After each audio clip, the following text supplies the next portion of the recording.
De Cooperação Jurídica Internacional da PGR, já que eu deixarei essa função junto com o Procurador-Geral Rodrigo Janot, a quem eu acompanho nessa atividade desde o primeiro dia do seu mandato em 2013, em setembro de 2013.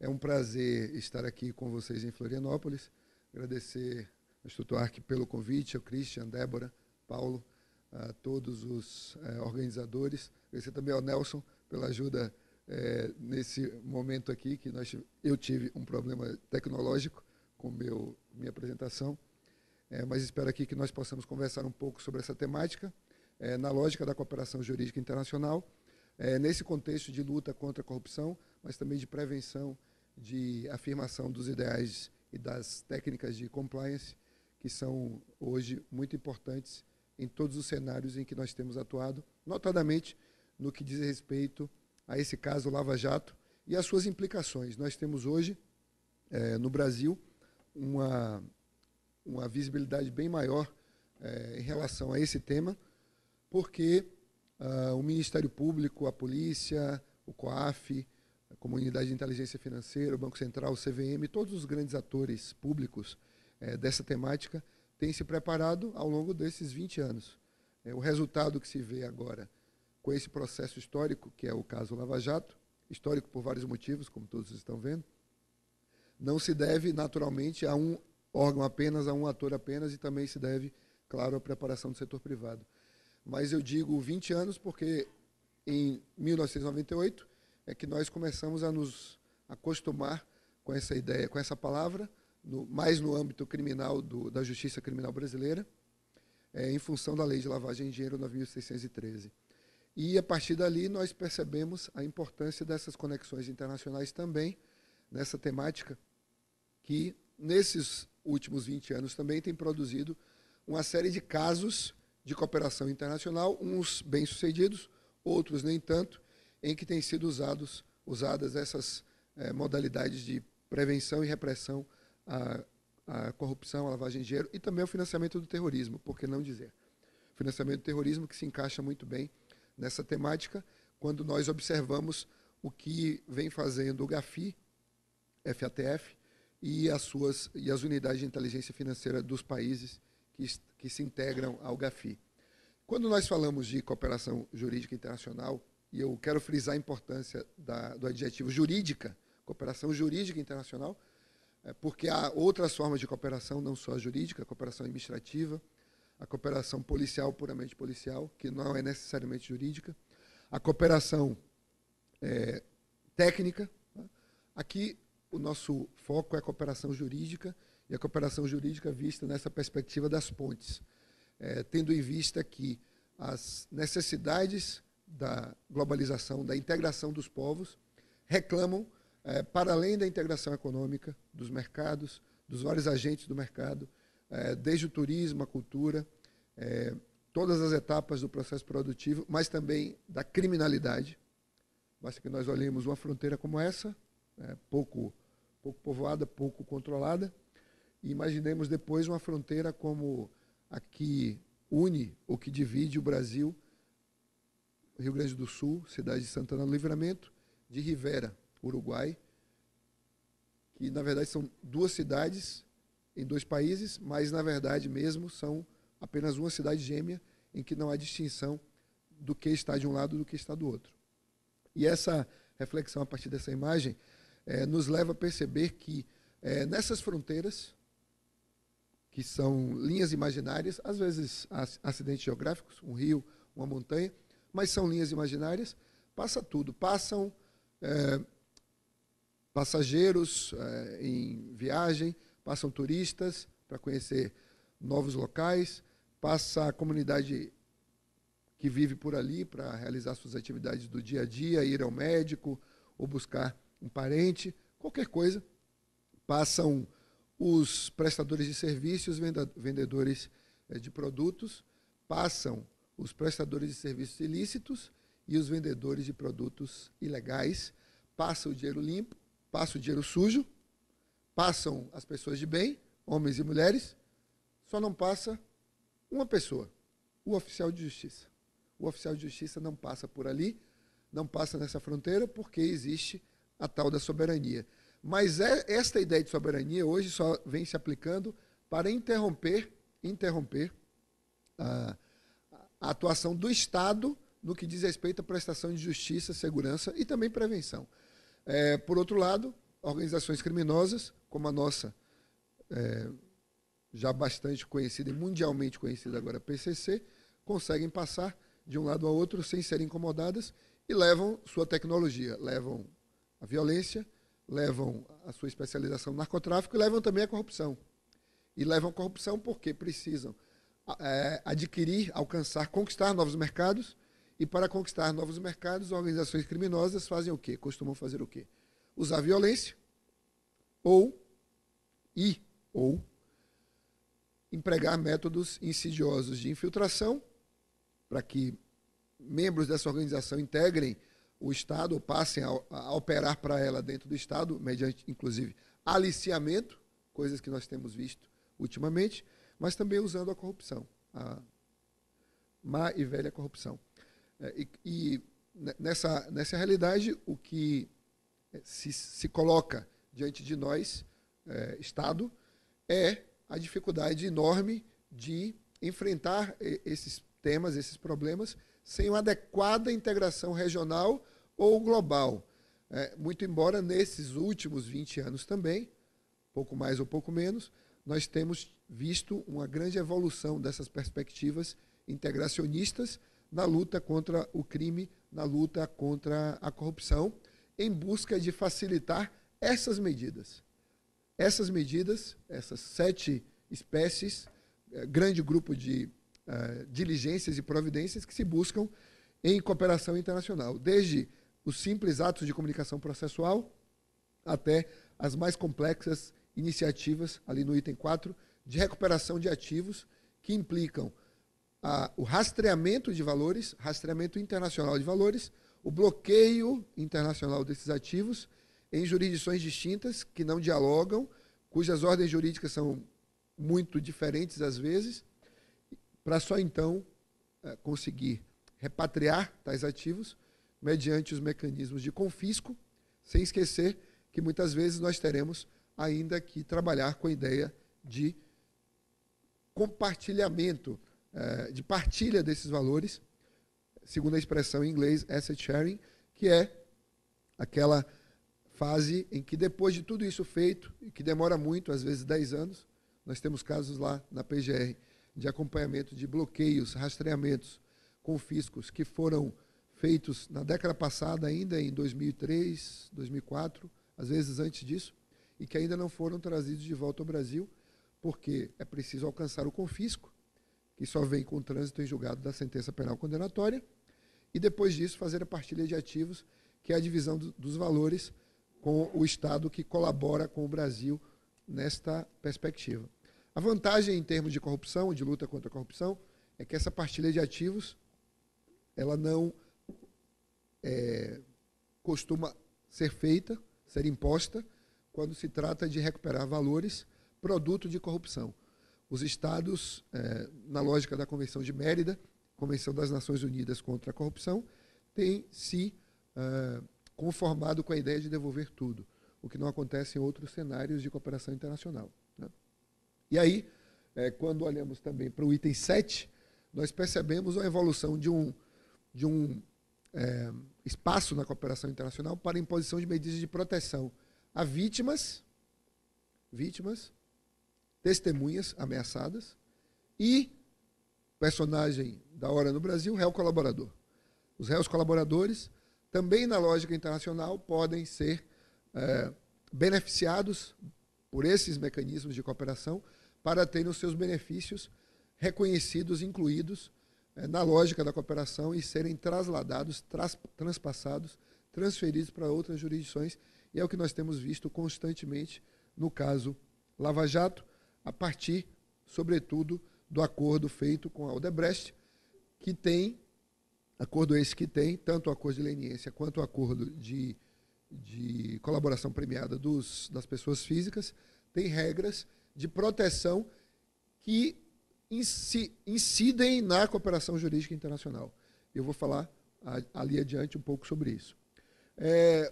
O cenário hoje, vinha conversando com o doutor Fonseca, meu prezado colega subprocurador-geral da República, que está aí na audiência, sobre isso, quando vínhamos ontem do aeroporto. Há hoje uma grande dificuldade ainda para a cooperação jurídica internacional.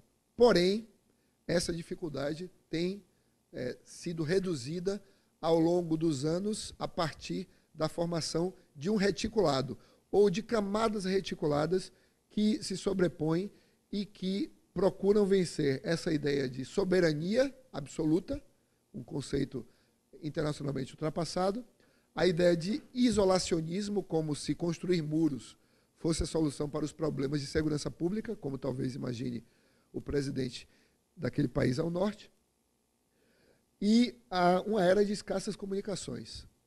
A globalização, com suas vantagens estratégicas, tanto do ponto de vista das tecnologias, da informação, do conhecimento, quanto no que tange a integração de mercados, levou também à integração jurídica. Necessariamente, essa integração jurídica viria e, junto com essa integração jurídica, a harmonização dos espaços comunitários ou não de inter-relação entre vários estados, na perspectiva de que, se as economias estão próximas, é imprescindível que os ordenamentos jurídicos também estejam, porque não há a possibilidade de interações humanas sem que haja regulação. Qualquer interação humana exige regulação. E essas interações cada vez mais complexas da sociedade globalizada exigem mecanismos complexos, igualmente complexos de interação, e que se estabelecem, como eu dizia, nessas redes que são redes de unidade de inteligência financeira, como o COAF, redes de aduanas e órgãos tributários, como a nossa Receita Federal, os fiscos globais, que se reúnem cada vez mais fortemente sob o palio de convenções como a da OCDE, de cooperação administrativa em matéria tributária, cooperação internacional para fins tributários, não cooperação jurídica no sentido de persecução criminal. Nós vemos uma série de tratados, hard law, que facilitam a expansão de jurisdições para alcançar delitos cometidos extraterritorialmente, convenções essas também que estipulam um certo conjunto de normas jurídicas que se harmonizam, tipicamente consideradas do ponto de vista do direito penal aqui e ali. Nós deixamos de ter situações como essa da foto, paraísos fiscais, não deixamos de fato ainda de tê-los, mas eles se reduziram enormemente, ou paraísos jurídicos no sentido mais amplo, locais em que se possa buscar refúgio para a captura ou refúgio para os cofres, para guardar a moedinha número 1, a tão desejada pelos tio Patinhas que andam por aí.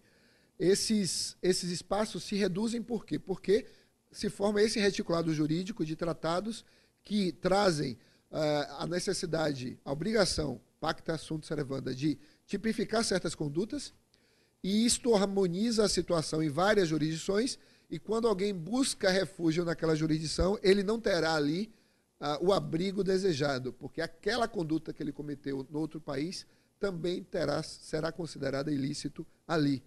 E, portanto, ele poderá ser capturado para extradição e os seus valores ali ocultados poderão ser considerados produto ou proveito ilícito daquela conduta praticada no outro país e, portanto, enquadráveis em lavagem de dinheiro e, nesta mesma toada, serem apreendidos, bloqueados, confiscados para repatriação para os países de origem. Isso nesse ambiente de direito impositivo dos tratados. Mas também há o reticulado das regras que não são impositivas necessariamente, mas acabam por sê-lo, porque são colhidas, formadas em comunidades de compliance, né, como o próprio GAFI, e aí basta lembrar as 40 recomendações do GAFI, que não são obrigatórias, são soft law, mas acabam sendo paulatinamente integradas aos ordenamentos jurídicos, porque os estados que se congregam nesses ambientes, tal como o GAFI, compreendem a necessidade da prevenção e da repressão da lavagem de dinheiro, do financiamento do terrorismo e da proibição ou da redução da distribuição de armas de destruição em massa, que formam o tripé hoje de atuação deste organismo internacional, que não baixa tratados, baixa, repito, recomendações, as 40 recomendações que aí estão, e que nos servem de inspiração para várias regras que acabam sendo adotadas voluntariamente, ainda nessa perspectiva de conformidade voluntária, pelos estados, e daí se incorporam também à realidade do setor privado. A integração, essa integração ainda em outro reticulado, se dá quando nós vemos a formação dos blocos regionais. Blocos como a União Europeia, já intensamente integrado, em que se utiliza, no ambiente da cooperação jurídica internacional, o princípio do reconhecimento mútuo, quase pleno, algo que é feito numa jurisdição é reconhecido na outra, o que ainda não vemos no Mercosul, o que não vemos no continente americano, no âmbito da OEA, mas que seguramente veremos na medida em que tratados desse tipo sejam implementados, ratificados e consolidados na prática jurídica regional, que depende extremamente da prontidão institucional. Essa prontidão institucional tem a ver com um objetivo do desenvolvimento sustentável, o ODS 16 ou 17, não lembro agora, que trata de sociedades de instituições fortes, transparentes, e de sociedades que devem buscar justiça na lógica da Agenda 2030, em que está inserida a ideia de que instituições públicas transparentes e fortes, no sentido com aparato jurídico, para operar nesse ambiente, são essenciais para que nós possamos prevenir, contribuir para a prevenção da corrupção e de outros crimes graves, como a criminalidade organizada, mas também que possamos reprimi-la quando isso se torne necessário, tanto domesticamente quanto internacionalmente, na perspectiva de promover, através da restrição, do impedimento, da prevenção da corrupção e dos superfaturamentos e do desperdício de dinheiro público, as agendas outras que estão nos objetivos anteriores, que são educação, saúde, balneabilidade, saneamento básico e infraestrutura e tudo mais que é importante para que as sociedades globais evoluam e estejamos todos melhores como planeta em 2030, quando essa agenda, se não estiver cumprida, pelo menos deveremos ter avançado nela. Então, essa prontidão institucional vem no ambiente do Ministério Público, aí tivemos já um problema de imagem. No ambiente do Ministério Público vem, no ambiente brasileiro, vem da preparação que foi feita do Ministério Público a partir de 1988, então, portanto, são 30 anos quase, da Polícia Federal, a estruturação de órgãos como o COAF, a Receita Federal, neste escopo da prevenção e da repressão. Esta preparação também se viu em outros países. Se viu na Suíça, para citar um dos países em que, aí deveria aparecer um gráfico pizza com os vários itens da Lava Jato, 8 itens que eu considero bastante importantes para a cooperação, para o sucesso desse caso, e um desses fatores, uma dessas fatias, é a cooperação jurídica internacional, que se associa a várias técnicas de acordos penais e não penais, se associa à articulação institucional e se associa à transparência, à publicidade e a outros vetores, outras premissas básicas que vêm de políticas estruturantes do Estado brasileiro e de Estados vizinhos e de Estados mais distantes, mais longínquos, como de novo a Suíça, que também se prepararam para esse momento. Se nós não tivéssemos essa estrutura que foi construída ao longo desses 20 anos, desse processo histórico, e aí eu retomo a ideia de que não é a Lava Jato que é um processo histórico. Nós todos estamos vivendo um processo histórico. Nós somos sujeitos, muitos de nós ativos, outros de algum modo passivos, no sentido de passivo, no sentido negativo econômico, contábil, de passivo, desse processo. E somos todos, como sociedade organizada, responsáveis por tudo isso que estamos vendo, o setor privado, o setor público, essa construção democrática a partir de 1984, até chegarmos a eventos como os que estamos vendo recentemente, em que as entranhas do poder político, dos esquemas políticos tão consolidados no Brasil, desde as capitanias hereditárias, desde os donatários de outrora até os donatários de hoje, que continuam fazendo uso dos dinheiros públicos para das suas próprias gostos e egoísmos. Então aí eu gosto de lembrar como os colegas começaram esse caso, e começaram porque, por sorte, de algum modo, mas nem sempre existe sorte, né? Vocês sabem a história do carro que ia ser dado de presente a Paulo Roberto Costa, né?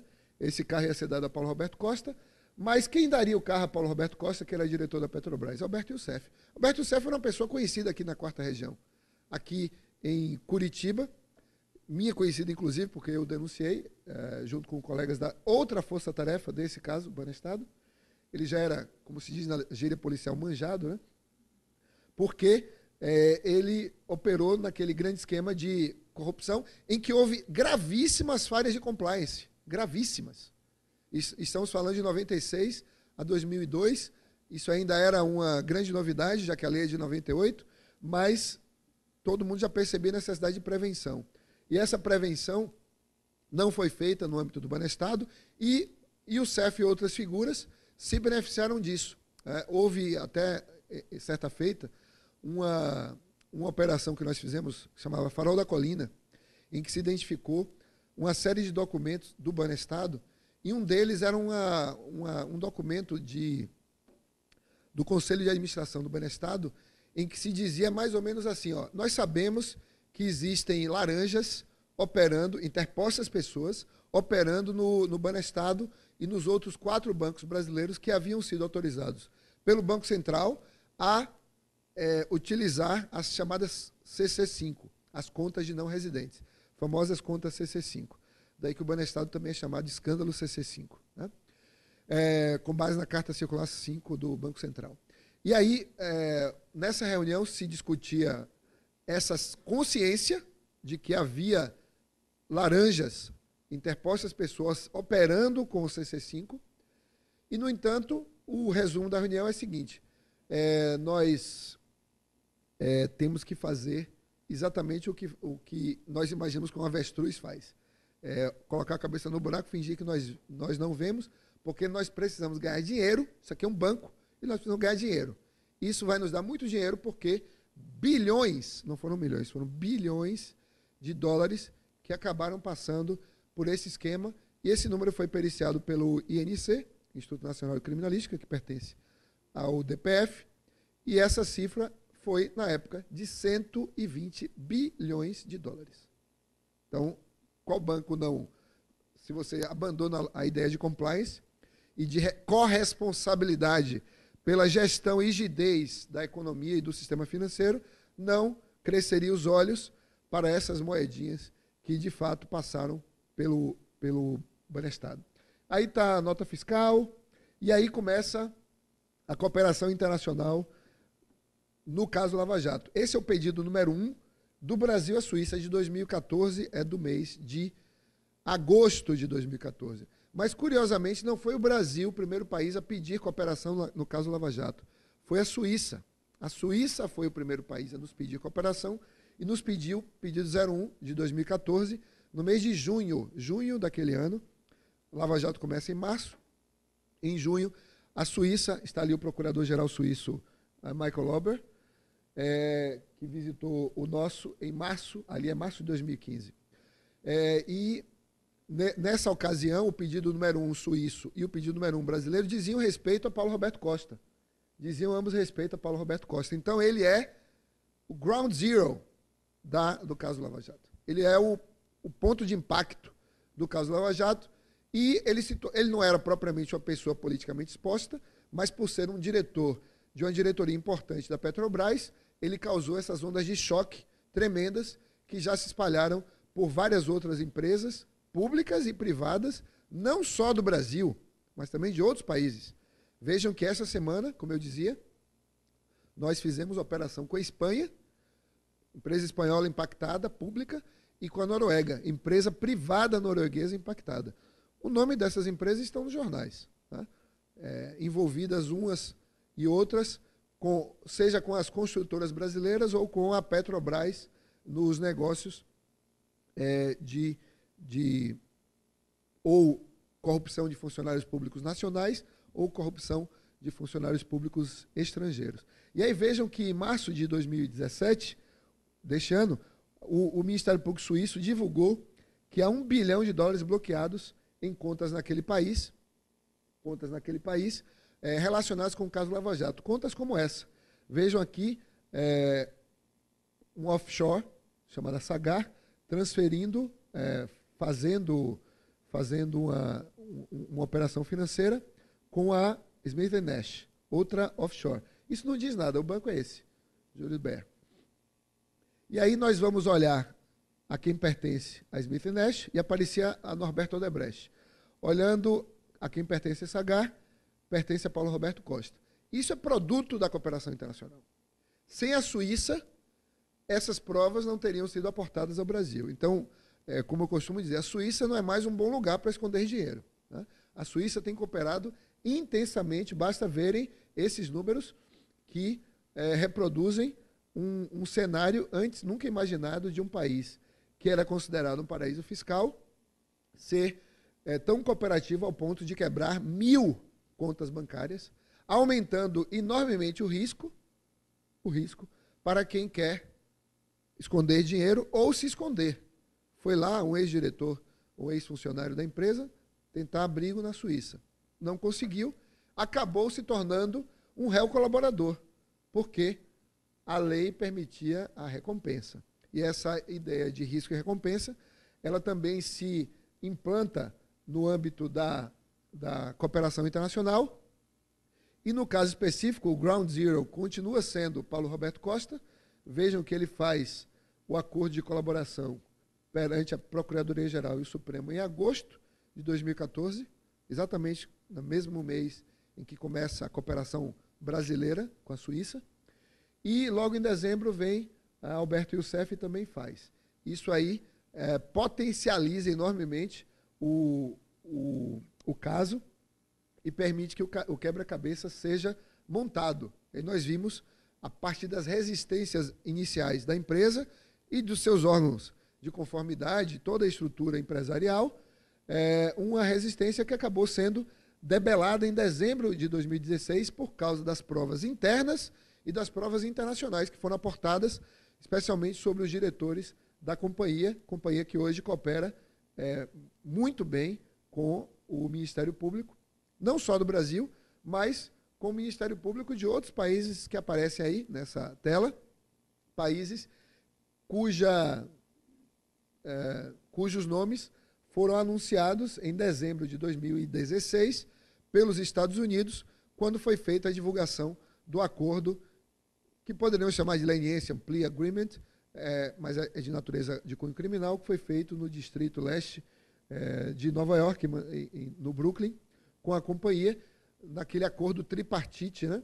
Na verdade, não são um acordo com 3 partes, mas 4 partes, na verdade, mas 3 acordos em cada uma das jurisdições envolvidas, Brasil, Suíça e Estados Unidos, que tem a finalidade de expandir essa cooperação internacional e o impacto do caso, a elucidação de condutas ilícitas gravíssimas que trouxeram enormes prejuízos ao longo desses anos para países muito mais pobres do que o Brasil. Vejam que está aí o Equador, vejam que está aí o Panamá, vejam que está Guatemala, e está também Angola e Moçambique. Países que têm economias muito frágeis e alguns que são ditaduras, como Angola ou como Venezuela, uma ditadura consumada há pouco tempo, inclusive com um sinal muito característico de ditaduras e de estados que pretendem não ter transparência e se beneficiar da corrupção. Qual foi, os senhores viram, senhoras também, qual foi a primeira medida da Assembleia Nacional Constituinte de Nicolás Maduro? Destituir a Procuradora-Geral da Venezuela. Destituir por quê? Porque ela se tornou, pela independência que o Ministério Público detém em alguns desses países, como tinha lá, era opositora da ideia totalitária de um Estado corrupto e que viola direitos humanos. caiu a Procuradora-Geral venezuelana, e a Venezuela é um dos países em que houve práticas corruptas e corruptoras de empresas brasileiras e de políticos locais também, né? Porque nós não exportamos essa corrupção. Nós continuamos ajudamos na exportação dessas práticas, mas é bom que se diga, nós também, nesse mundo de corrupção sem fronteiras, nós também ajudamos a anticorrupção. Também há técnicas de anticorrupção sem fronteiras. Porque, se não temos ainda, é preciso termos mais. Mas porque a lógica, como eu disse, é desses reticulados. E nessa lógica dos reticulados, nós precisamos aprender a trabalhar juntos. Tanto juntos o setor público com o setor privado, nas suas investigações internas e externas, mas também os órgãos públicos internacionalmente entre si, sejam com as chamadas investigações simultâneas ou paralelas, como tem sido basicamente todo o tempo no WhatsApp, no Telegram, nos e-mails e nos pedidos de cooperação de vários 20, 30 países, do caso Lava Jato. Todos os dias existem articulações para investigações conjuntas, simultâneas, de ministérios públicos e unidades de inteligência financeira desses países, e que podem ser também investigações conjuntas, formalizadas a partir das chamadas equipes conjuntas de investigação, ou, aqui seríamos, portanto, órgãos multinacionais de investigação, ou com a ajuda de órgãos supranacionais, como um que foi criado na Guatemala, o CICIG, que é um comitê, uma comissão das Nações Unidas, que foi ajustada por tratado com o governo da Guatemala para a prevenção do crime, inclusive da corrupção.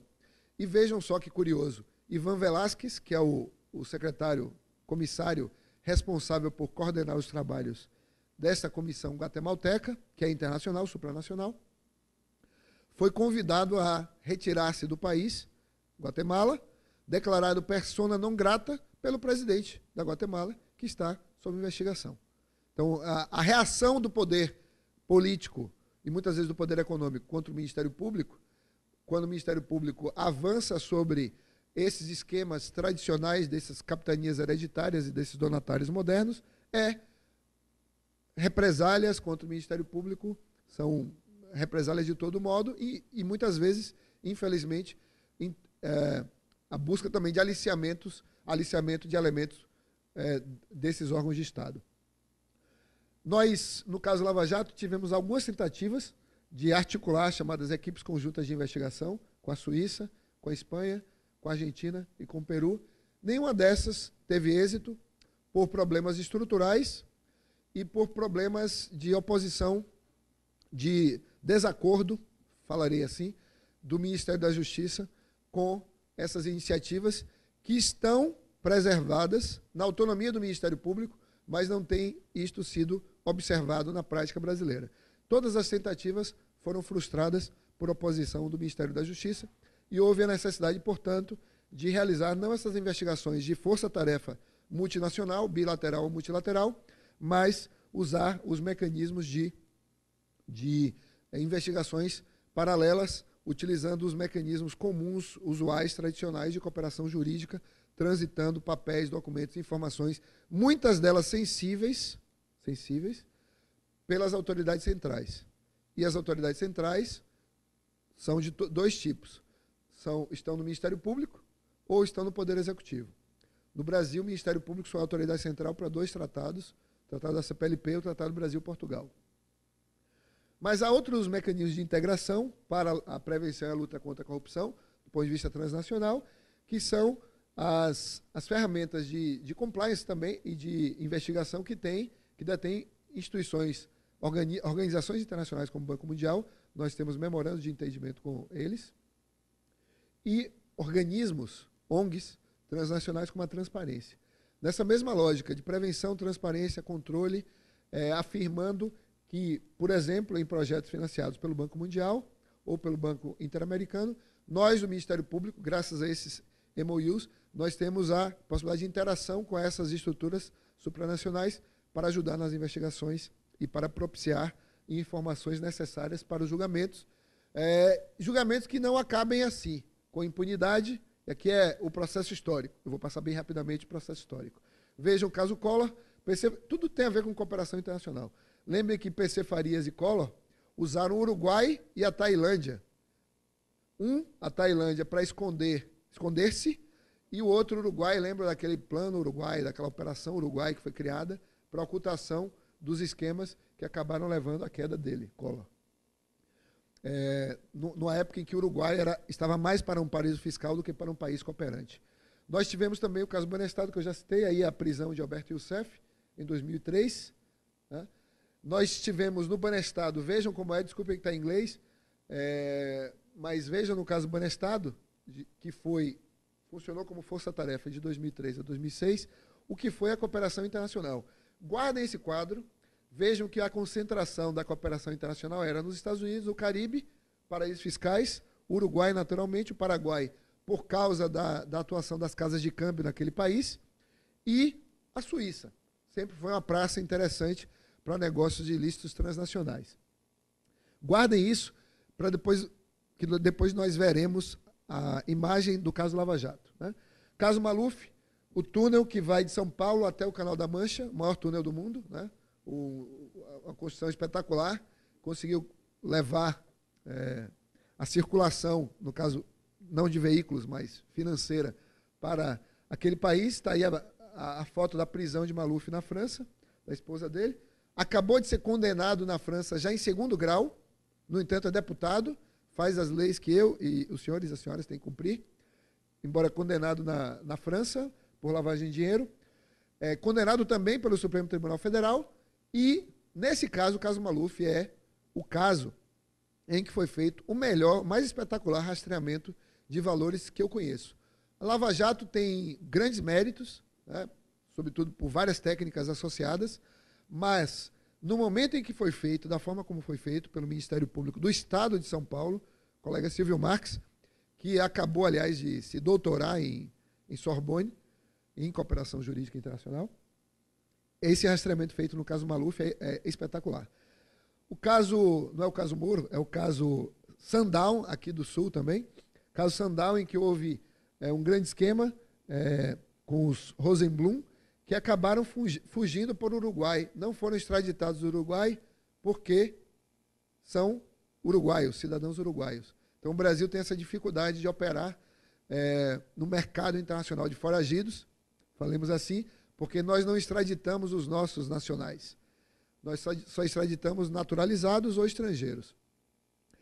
E, no entanto, vários países extraditam seus nacionais. Porém, só extraditam para nós quando nós concedemos o quê? Reciprocidade. E vejam o que aconteceu com Rodrigo Tacla Duran, que ainda é meramente acusado pela Lava Jato em Curitiba de ter cometido os crimes na Lava Jato. Um advogado supostamente envolvido com a Odebrecht.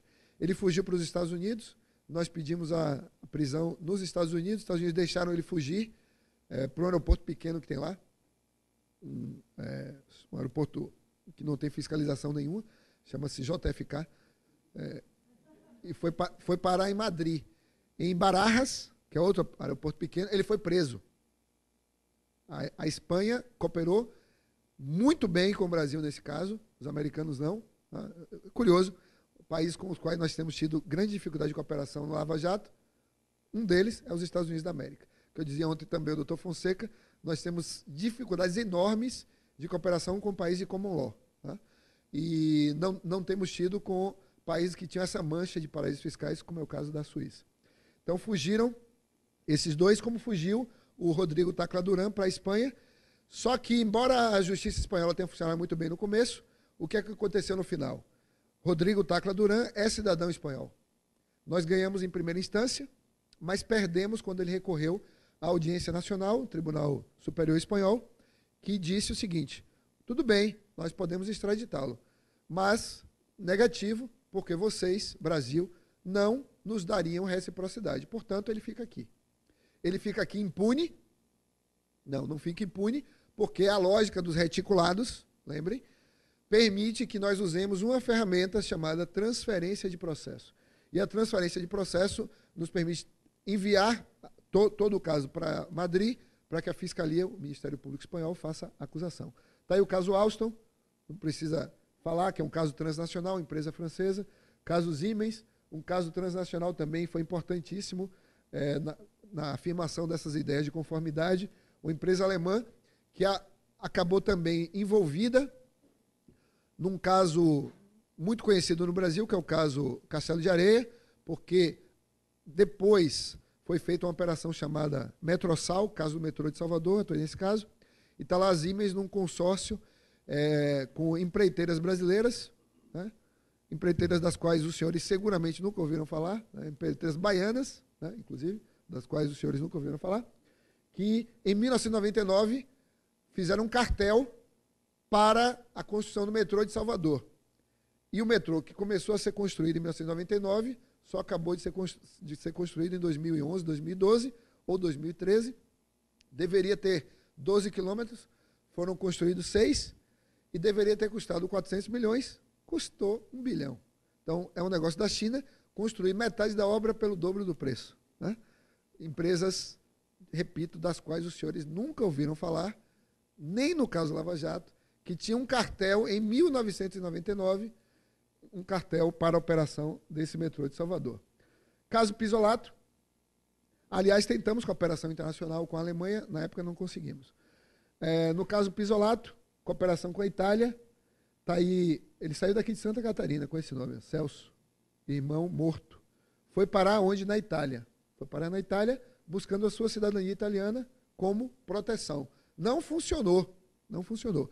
O Brasil prometeu uma reciprocidade modulada para a Itália, e ele acabou sendo extraditado em outubro de 2015, apesar de todo mundo dizer que isso era impossível. Ele foi preso em fevereiro de 2014, e um ministro do Supremo Tribunal Federal disse ao meu chefe, a Janot, que era inócua aquela petição, que aquilo não ia dar em nada, em fevereiro de 2014. E em outubro de 2015, Pisolato descia em Brasília para cumprir pena na Papuda, onde cumpre pena até hoje. Foi o último dos mensaleiros a ser preso.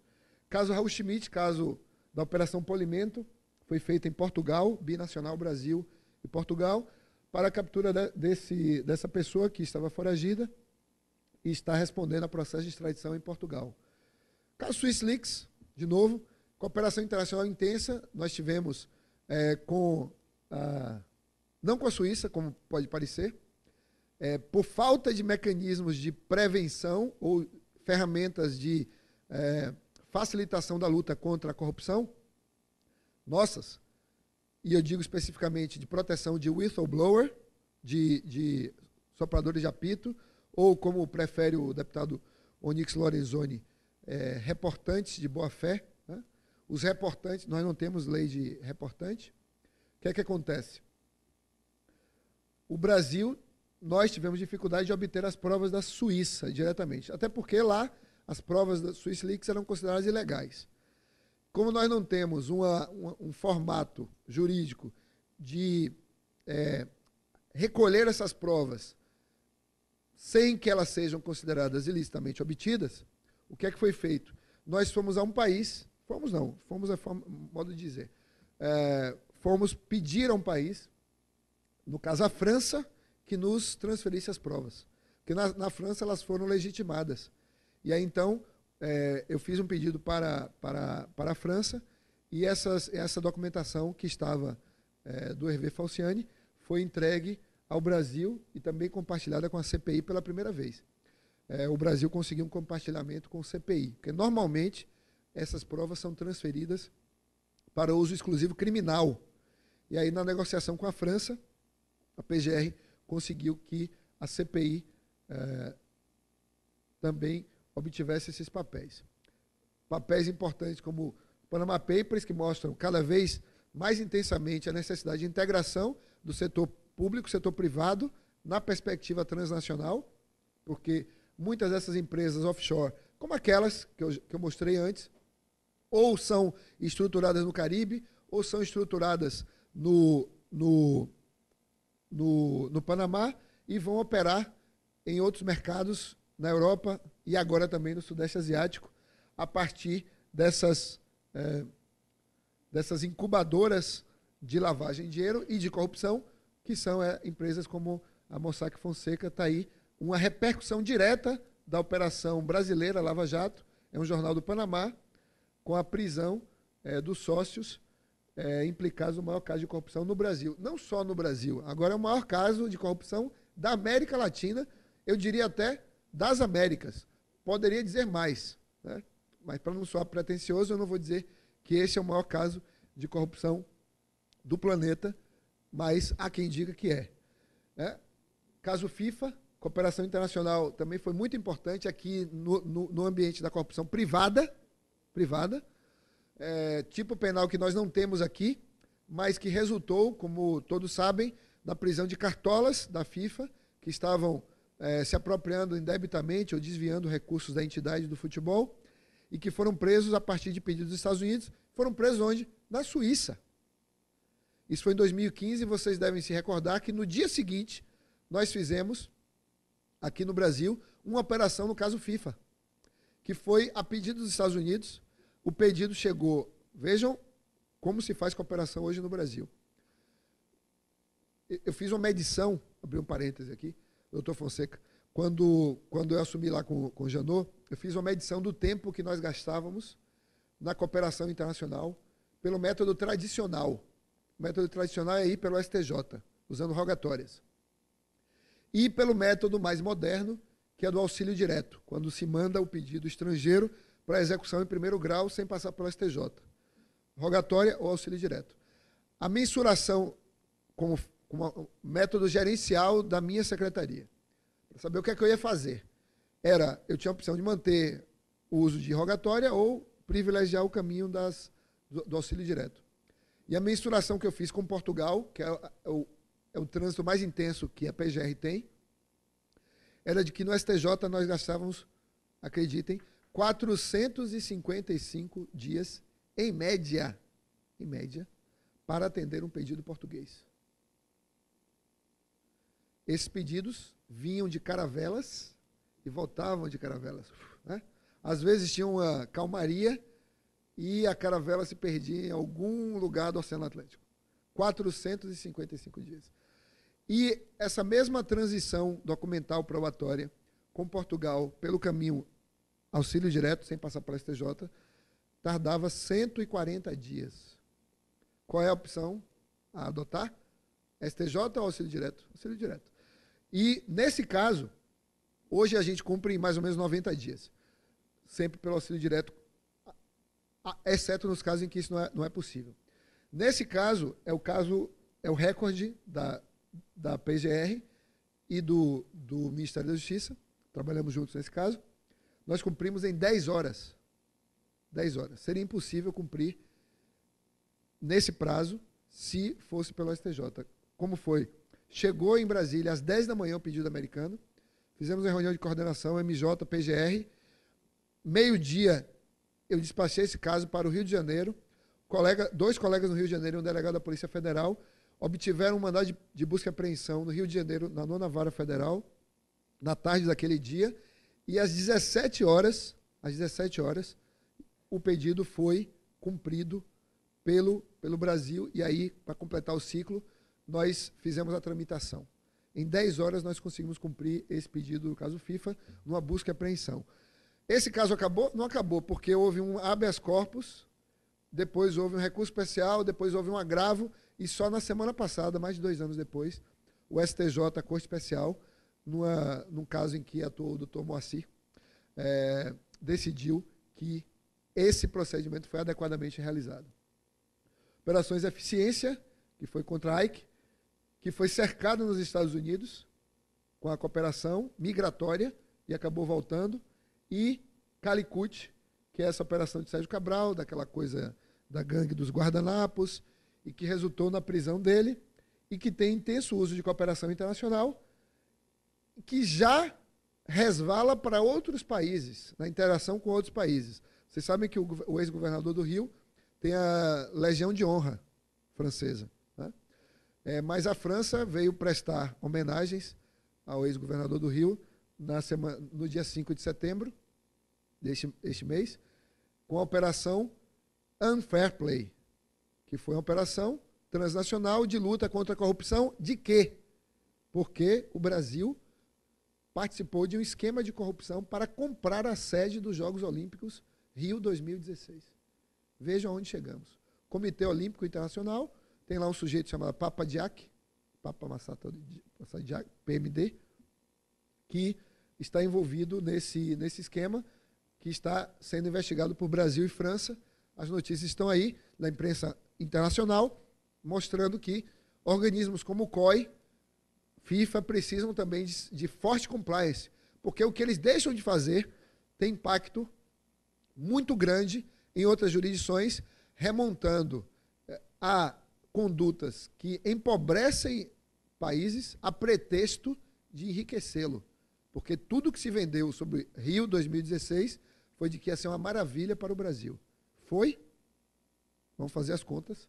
Não sou bom nisso, por isso que eu vim fazer direito, para saber. Caso Cunha, o momento da glória, o dia do pedido de impeachment, ao dia seguinte, depois da Suíça. Isso aqui é depois da cooperação suíça, quando a Suíça transfere as provas ao Brasil, que obteve sobre as operações ilícitas de Eduardo Cunha. Sem a Suíça, Eduardo Cunha não estaria preso. Ponto. Sem a cooperação internacional, ele não teria sido preso. E aí vem o caso Odebrecht, que está o banco de Antígua, né, aquele banco que foi comprado. Vejam só, os bancos têm que cooperar na conformidade, na prevenção, para reportar operações suspeitas, para registrar essas operações, seguir tudo aquilo que os senhores sabem muito melhor do que eu, conhecer seu cliente, conhecer seu empregado, registre tudo, cuidado objetivo, vamos contribuir para a economia limpa. Isso, os bancos como sujeitos obrigados. Mas quando o banco pertence a um esquema criminoso, como funciona a compliance dentro desse banco? Na verdade, o banco é comprado exatamente para não haver compliance, para evitar que exista a conformidade. E foi graças à cooperação, de novo, suíça, e também à cooperação de um paraíso fiscal, para alguns ainda é, Antígua e Barbuda, um país bem pequeno do Caribe que acabou de sofrer com o terremoto Irma, o furacão Irma. O MPF conseguiu provas lá, provas muito importantes, que ajudaram também nessa operação Unfair Play, dos Jogos Olímpicos. E aí vem, no caso Odebrecht, o acordo com os Estados Unidos, um rito sumário, que é basicamente um acordo, é uma não resistência da empresa na Suíça, o acordo de leniência com o Brasil e, na sequência, acordos reparatórios milionários da empresa também com Dominicana e com Panamá. Em outros países, a aplicação do princípio da oportunidade pelos ministérios públicos, não acusar, em função de situações consensuais também. Então, quando eu vejo assim, tantas críticas à colaboração premiada, algumas justas, outras muito injustas, o que está por trás disso é uma reação ao instituto consensual, aos institutos consensuais. Né? Não é só uma crítica pelo erro que foi cometido aqui ou ali, né? Às vezes, na direção de trânsito, a gente comete algumas infrações, mas não é por isso que vamos proibir a circulação de veículos, né? E fechar as ruas, ou as pontes, ou os viadutos. É preciso também mecanismos de conformidade e integridade, preservação da integridade dentro de instituições públicas. Isso é fundamental. Mas o problema não está na colaboração premiada, nem está na leniência. O problema está no manejo disso. O problema do crime é a arma ou quem manuseia a arma. O problema da violência, de se matar alguém com a faca, está na faca, vamos proibir as facas. E não se cozinha mais. Ou está em quem maneja esses instrumentos. É a ideia, de novo, de conformidade e preservação de integridade em estruturas públicas e instituições privadas. E vem aí os valores, vejam que isso aqui foi publicação do MP do Panamá. Virou uma competição por quem ganha mais. Quem ganha mais com os acordos. Então, o Panamá, que era outrora um país não cooperante, tem cooperado muito com o Brasil e nós com eles, com a Fiscalia, com o Ministério Público, fez um acordo de 220 milhões. Mais do que Dominicana, Santo Domingo só vai receber 184, enquanto Suíça 116 e os Estados Unidos só ficou com 93 milhões em função do Plea Agreement. O Brasil, eles não puseram aqui porque causaria um desvio estatístico, né? Porque está 2 bilhões e tanto. Né? Aqui os valores, né? Da fatia brasileira, comparativamente com a Suíça e os Estados Unidos. E percebam que curioso aqui, isso aqui é a sentença. É a sentença do caso Odebrecht em Nova York, na Corte Distrital do Brooklyn. Vejam como é bacana a cooperação nessa lógica dos acordos penais e não penais. O caso foi chamado para sentença, o acordo foi feito entre a Procuradoria dos Estados Unidos e a empresa,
Música